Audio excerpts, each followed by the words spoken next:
Kasaragod MDMA കേസിൽ ഒരാൾ കൂടി അറസ്റ്റിൽ. കാസർഗോഡ് അമ്പലത്തറ സ്വദേശി മുഹമ്മദ് സാബിറാണ് പിടിയിലായത്. സിജു കണ്ണൻ വിവരങ്ങളുമായി ചേരുന്നുണ്ട്. സിജു, ഈ കേസുമായി ബന്ധപ്പെട്ട നിലവിൽ 5 പേരാണ് ഇപ്പോൾ അറസ്റ്റിലായിരിക്കുന്നത്. എന്താണ് സാബിറിന്റെ അറസ്റ്റുമായി ബന്ധപ്പെട്ട് നൽകാൻ കഴിയുന്ന വിവരങ്ങൾ?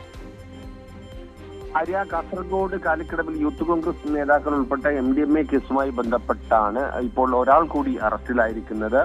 അമ്പലത്തറ പോലീസ് സ്റ്റേഷൻ പരിധിയിലുള്ള പാറപ്പള്ളിയിലുള്ള മുഹമ്മദ് സാബിറിനെയാണ് SP-യുടെ പ്രത്യേക സംഘം ഇപ്പോൾ പിടികൂടിയിരിക്കുന്നത്.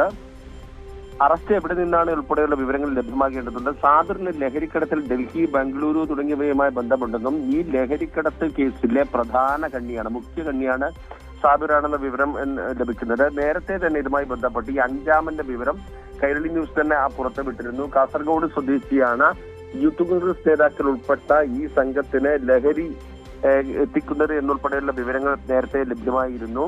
നേരത്തെ തന്നെ ലഹരി കടത്തുമായി ബന്ധപ്പെട്ട് വിവിധ സംസ്ഥാനങ്ങളിൽ, ഡൽഹി, ഹൈദരാബാദ് ഉൾപ്പെടെയുള്ള സംസ്ഥാനങ്ങളിൽ നിന്ന് നൈജീരിയൻ സംഘം ഉൾപ്പെടെയുള്ള ആളുകളിൽ നിന്ന് ലഹരി ശേഖരിച്ച് കേരളത്തിൽ എത്തിക്കുന്ന സാബിറിനെ കുറിച്ച് പോലീസിന് വിവരം ലഭിച്ചിരുന്നു. സാബിറിനെയാണ് ഇപ്പോൾ അറസ്റ്റ് ചെയ്തിരിക്കുന്നത്. ഈ കേസുമായി ബന്ധപ്പെട്ട് യൂത്ത് കോൺഗ്രസ് സംഘത്തിൽ ഉൾപ്പെട്ട സൈനുൽ ആബ്ദീൻ നേരത്തെ സൈബർ തട്ടിപ്പ് കേസിൽ കണ്ണൂർ സെൻട്രൽ ജയിലിൽ കഴിഞ്ഞിരുന്നു.